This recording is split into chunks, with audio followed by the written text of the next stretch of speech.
and this may not be an easy question to answer, but the fossil industry is certainly under attack, let's put it that way.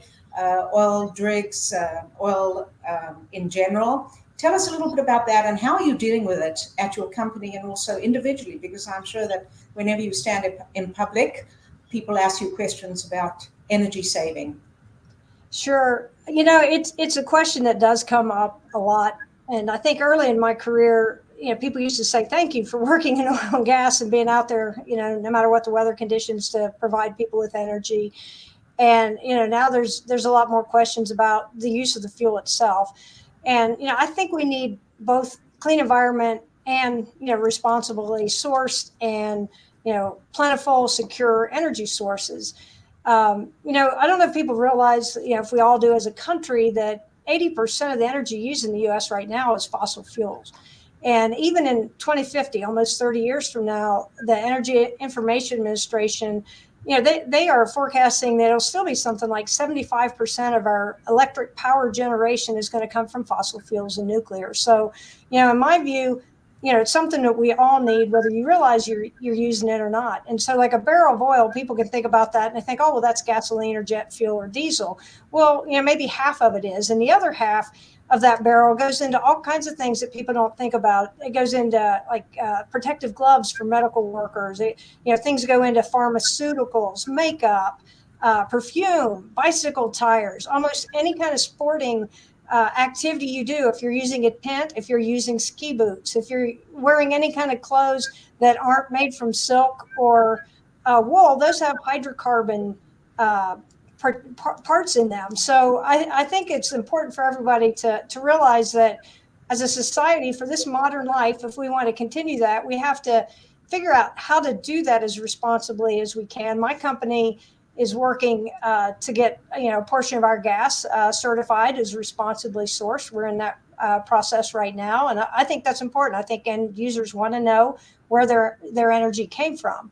So we all know we use it for heating our houses and cooking on our stoves, but you need to also know it's in most other parts of your life as well.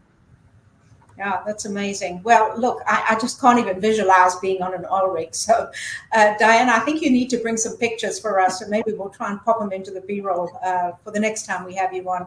Okay, Rachel, I'm just completely fascinated by what you do at Cisco, and I know that what you've done is develop a number of strategic partnerships, which I wrote 5 books on, so it's sort of my area. Give us a little bit of insight on that, and then I know there are a lot more questions we'll bring in. Go ahead. You bet. So, a lot of people talk about having strategic partnerships. And I think, one of the things that I've really focused on through my career, especially in my role right now at Cisco, which is overseeing our global enterprise segment, which are our most complex, most highly engaged, very many of our most strategic customers across the globe that are headquartered in the U.S. What does it really mean to be a partner? And I think after working with customers, working with ecosystem partners, it's about understanding the other person. And, Lorraine, I think you'd probably definitely agree with me through the books that you've written, is how do you really do develop a win-win situation? How do you really identify, a give-get? How do you really understand what the other person is looking for, be empathetic to them, stand in their shoes, and then try to find outcomes that can help you to come together so that everyone wins? And I think that's the real, crux of really being a strategic partner. And then secondarily, you have to have something of value. So how do you really understand your own differentiation? What's unique that you provide that can really augment that other organization, that other person, to really build that strategic partnership? I think it's those two things together: empathy and understanding, and really understanding what they want and need, and then understanding what you provide, how it's unique and differentiated, and how those two things can come together.